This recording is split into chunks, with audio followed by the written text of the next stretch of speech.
Hi, I am Beaver Buddy. What if an old eraser could whisper advice only to those who made the biggest mistakes? At the end of this story, you will find a moral that you will never forget. In a small village school, forgotten by time, lived an old chalkboard eraser named Nilo, hidden in a drawer, dusty, quiet, and secretly alive.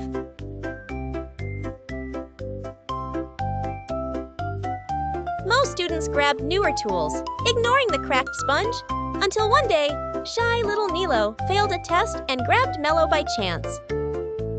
As Nilo began to erase the board, he heard a soft voice. "You are more than one bad result. Try again, but listen this time."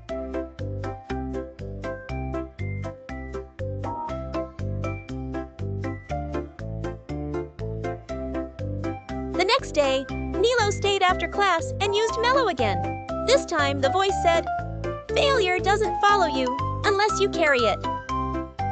Curious now, Nilo tested the eraser each afternoon, writing down the whispers he heard, each more encouraging than the last.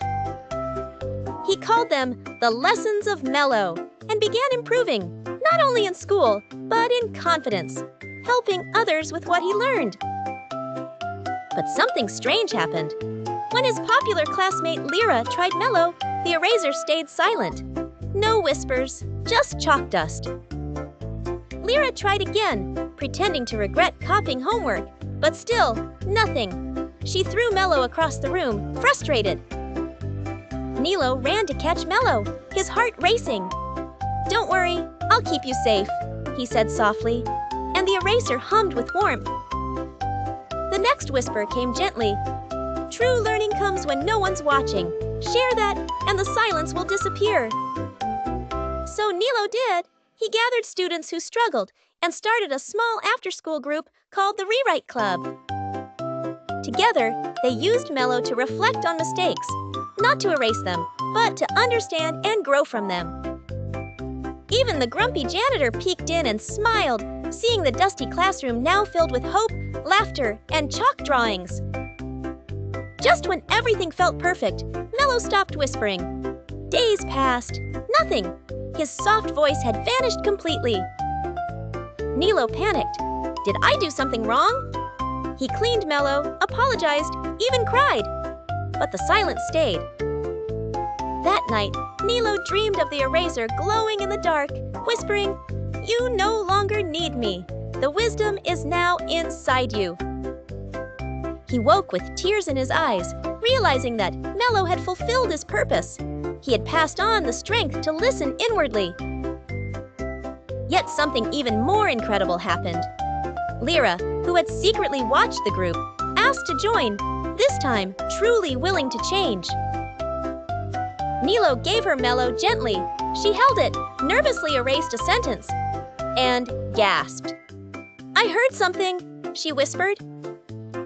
The whisper had returned, but softer, as if Mello now waited for sincerity instead of pain. The classroom felt like it was holding its breath. Mello became a symbol, not of fixing mistakes, but of embracing them. The club grew, and so did the hearts of the students. One rainy afternoon, the teacher discovered the journal where Nilo had written every whisper. She read it aloud to the class. Some students laughed at first, but then grew quiet. The words struck something real, truths they hadn't realized they needed. The teacher framed Mello's last quote on the wall. "The greatest wisdom is knowing how to begin again." Years passed. The school painted its walls, replaced the furniture, but one thing never changed. Mello remained in the same drawer. Every now and then, a nervous hand would reach for the old eraser, and a soft whisper would begin again. Moral: sometimes the quietest voices carry the strongest lessons, if your heart is open to truly hear them. See you soon with more magical adventures, wonderful places, and heartwarming tales with Beaver Buddy.